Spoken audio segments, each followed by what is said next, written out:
yaşım 20, vaktim geçip dur. Kemsin mi oğlum tur, ayakta dur. Şükür hemme zat kovu, keven bilir mi sen yokluğunu. Yok adın aydasım gelen ok, bilem ok yürek bir yerde duran ok. Ecizem ok durmuş her kime gülen ok. Vakit geçya sensiz, uzak menzil geçtim yaşadım sensiz. Dersiz boyumu değeceğim can, bizi kimsiz.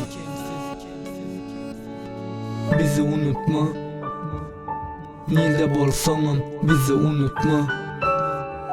Bizi unutma, arkanda maşgalan barlığını unutma. Menem unutmam, üstüme gelen kara bulutlar. Sen unutsamam, men unutmam. Men unutmam, bizi unutma. Nilde bolsanım bizi unutma. Bizi unutma, arkanda maşgalan barlığını unutma. Menem unutmam, üstüme gelen kara bulutlar. Sen unutsamam, men unutmam. Men unutmam.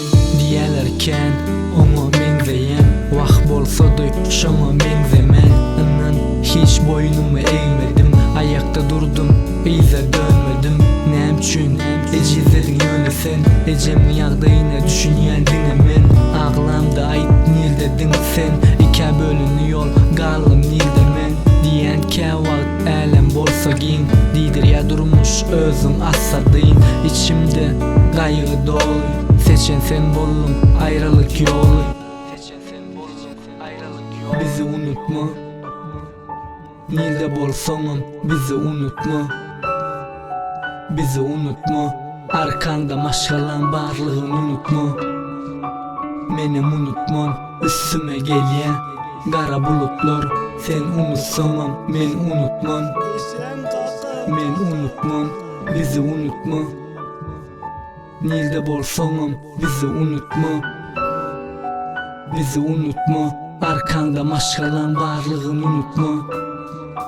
Menem unutmam, üstüme gelen kara bulutlar. Sen unutsamam, men unutmam.